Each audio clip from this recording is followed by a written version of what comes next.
Yeah, that performance was fucking crazy. It was so good. I'm glad you came with me.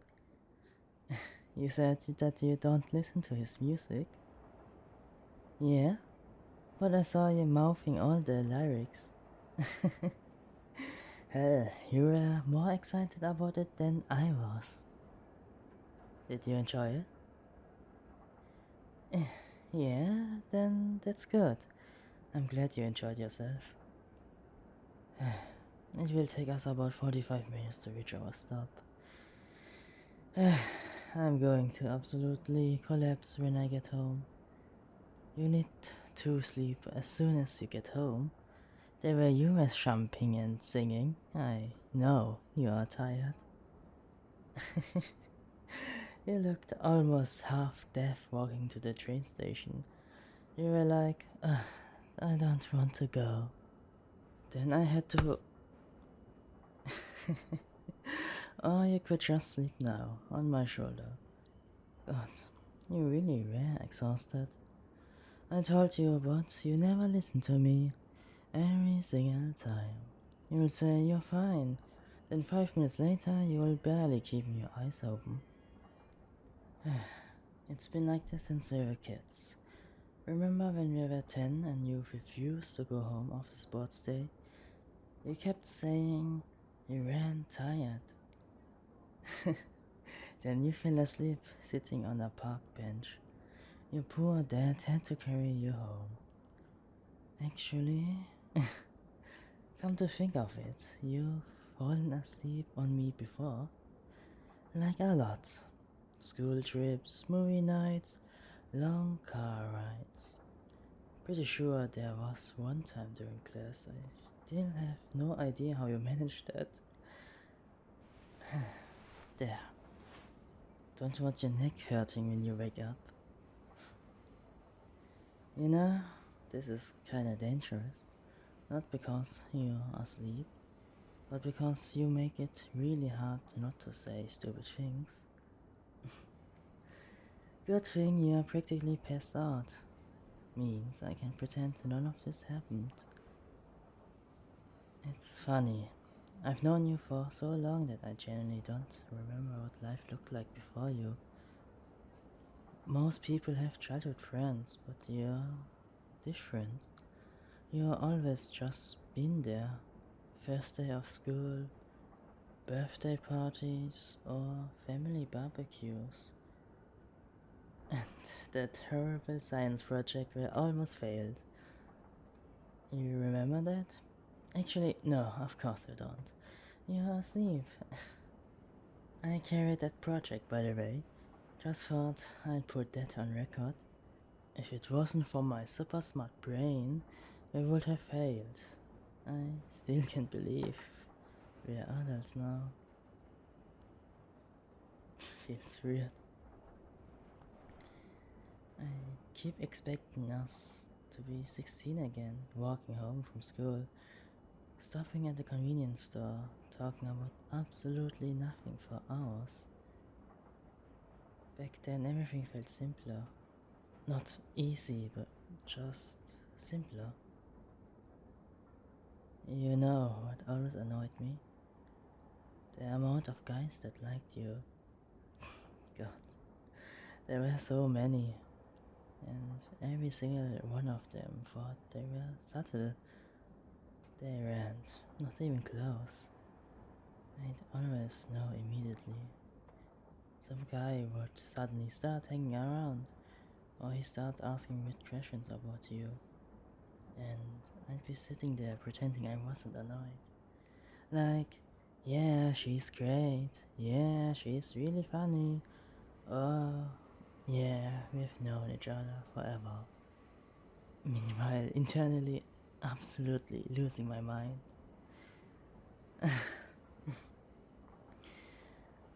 It was ridiculous.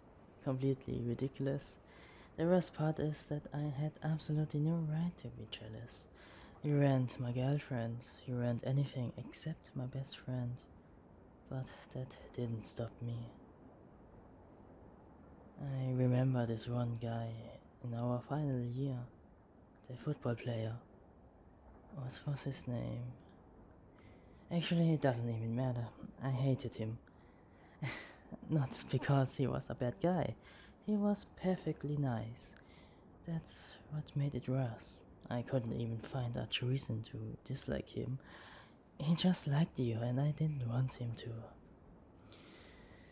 Man, when you put it like that, I sound fucking insane. Teenager me was quite a handful. The thing is, I think I've liked you for longer than I care to admit. Like, a really embarrassing amount of time. Years, like, actually years. And every time I thought about saying something, I'd chickened out. Because what if it ruins everything? You know, what if I told you and suddenly things got weird?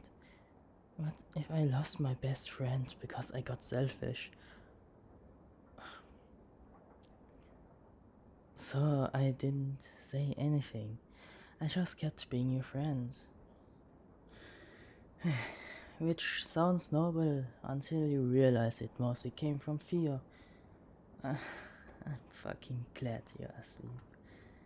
This would have been the most awkward conversation of all time. Yeah, I probably wouldn't have told you. I wonder sometimes, what would have happened if I told you back then? Maybe nothing, or maybe everything. Maybe you'd laugh at me. Actually, no, you would try to let me down gently. Because that's who you are. You're always too nice.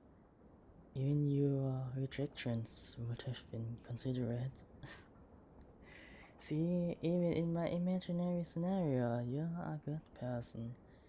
I'm so fucking down bad, it's crazy. I really do admire you, you know?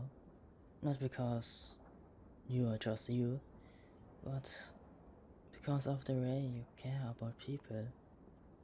The way you always remember things. Birthdays, favorite snacks, random stories people tell you once. You make people feel important. I don't think you realize how rare that is. You know? If anybody deserves somebody who loves them properly, it's you. Somebody who remembers all the little things. Somebody who listens. Somebody who shows up. Somebody who makes you feel safe.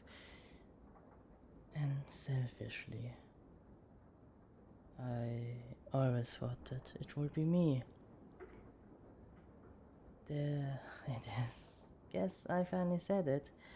Not that you will know anyway, and honestly, that's probably for the best.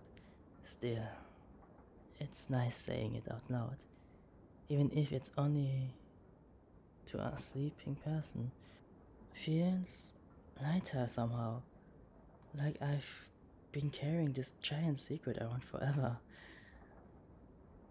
You know what? Maybe one day I'll tell you properly. Maybe no promises, though. I'm still a bit of a coward. And you're kind of scary sometimes, you know. But for now, though, I think I'm going to be okay with this. Just sitting here. You stealing my shoulder and drooling all over it. That's another reason why I'm glad you're asleep. I can tease you with no end, and you can't hit me. Anyways, having you here on my shoulder is the best outcome. Except having to pretend my heart isn't doing weird things. Overall, it's pretty decent for a train ride, if you ask me. We are about 20 minutes from home. So, you've got 20 minutes left before I wake you up. Enjoy it. You earned the nap. And thanks for coming to the concert with me. I know I already said it, but I had a really good time. I always do when it's you. Good night, dummy.